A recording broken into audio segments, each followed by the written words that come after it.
It's okay. Okay. Now, we have here a very important statement dated today, the 26th November 2025, and for immediate release. Uh, as United Opposition, this is a statement by the United Opposition on the rigging of the November 27th, 2025 by elections. We want to thank all our United Opposition teammates and supporters across the country who have shown up in big numbers for peaceful campaigns in this forthcoming November 27th, 25 by elections. Kenyans are clearly hungry for change, and they see these by elections as a chance to register their feelings about the current regime. That dissatisfaction is real, and the regime knows it. That is why they are trying every trick to frustrate the people's will ahead of tomorrow's vote. But Kenyans are alert and they are ready. From the mountain to the lake, from the ocean to Kisii, the message is the same, #Guantam. During these campaigns, we have sadly witnessed a series of disparate and well-coordinated attempts to subvert the will of the people. Number one, the heavy and intimidating deployment of police officers, many of them in plain clothes, accompanied by brutal attacks on opposition leaders and supporters. The intention is clear: to scare voters away from coming out in numbers they intend to tomorrow. We have seen this in Narok Town, in Malava, and in Bere North, and marked some famous Subaru foresters have been roaming Chicago and Malava not to protect citizens, but to intimidate them. This is unacceptable in a democratic nation. Number two, the shameless bribery and manipulation of voters by senior state officers, including MPs, MCAs, chiefs, PSA, CSA, speakers of both houses of parliament, as well as county assemblies, the prime cabinet secretary, the deputy president, and the president himself, all misusing state machinery, including government vehicles, relief food, and non-food items like mattresses and blankets meant for disaster victims, and even letters of appointment to Kenyan embassies issued in public barazas. I think we have all seen this. This is a misuse of public trust and public resources. Call it plainly abuse of office by this current regime. Number three, we have credible information that the serialization of 820 printed ballots, that's very important, 820,000 printed ballots was not done correctly and not properly inspected. This has created a dangerous loophole for ballot stuffing through extra or unaccounted for ballots. We are further aware that 30,000 pre-marked ballots have already been dispatched to the targeted battleground areas of Magarini, Malava, and Bere North through compromised presiding officers. This strikes at the heart of electoral integrity. Fourth, we have seen extended and illegal campaigns conducted by regime agents well beyond the official campaign period, escorted by police officers and accompanied by hired goons. This is a deliberate attempt to tilt the playing field and subvert the will of the people. Number five, violence is being prepared and deployed as a tool to cripple these by-elections. There is a well-coordinated scheme involving sections of the police, hired goons, and compromised IEBC officials.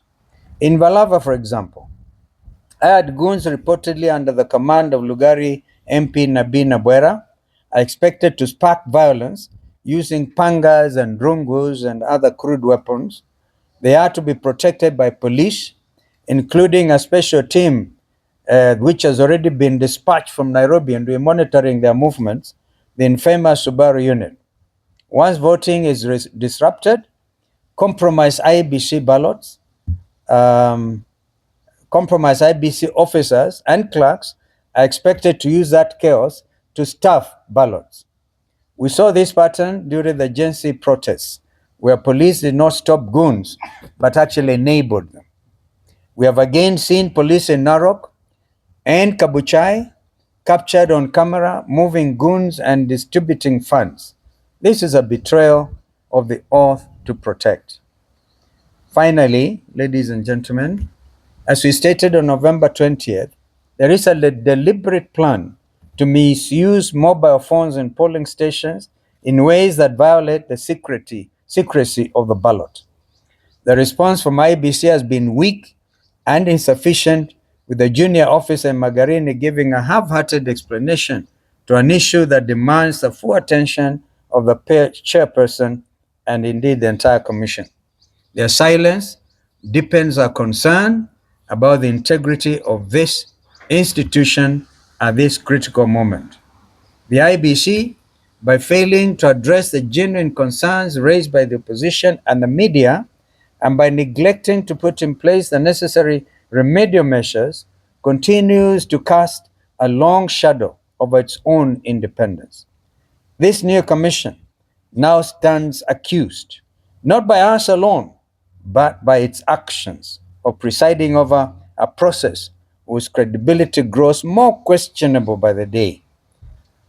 A democratic, free, and fair election cannot be built on silence, on evasion, or selective action. It must be anchored on justice. We therefore demand that the IBC rises to the moment and A, confronts and overcomes the challenges facing this by-election. This is the first true test of the new commission. They must either overcome these challenges or be overcome by them, squandering the little trust Kenyans still hold. The commission must assure all Kenyans that it is not entangled with broad-based masters. B, to our supporters across the country, come out in large numbers and vote for all united opposition candidates. Remain peaceful, but also remain vigilant. Document every irregularity and promptly report every form of electoral malpractice witnessed in your constituencies or in your wards. To our agents, you have been prepared for this day. Confirm that all ballot boxes are empty before voting begins. And check even any possibility of open windows where things could have been brought in and sneaked in. Do not abandon your stations until polling is fully concluded. Report every incident, from attempted inducements to photo taking inside booths to any form of voter harassment by police in uniform or in plain clothes. To the media, election observers, and civil society organizations, please maintain maximum vigilance at all polling stations. Shine the light where others attempt to hide the truth. Expose every malpractice. This is what is expected of us as citizens of this country, that we have to dig in for democracy. E, the desperation of this regime is obvious to all. They are hanging by a thread. The writing is on the wall. The die is indeed cast. No amount of public money, no deployment of police, bullets, or tear gas, and no intimidation of opposition leaders and supporters will succeed in silencing the will of the people. And to the broad-based operators clinging to their last straws, let it be known the people have already spoken. At this defining moment, we urge Kenyans to stand firm, stand peaceful, and stand together. Let us prove once again that no force, however desperate, can overcome a united and a determined people. The will of Kenyans is sacred. It cannot be bought, it cannot be bullied, or indeed it can never be broken. Tomorrow, let us vote with courage, guide the vote with vigilance, and move forward with faith, knowing that the truth may be delayed, but it cannot surely be denied. May God bless Kenya and all of us. My colleagues may want to add.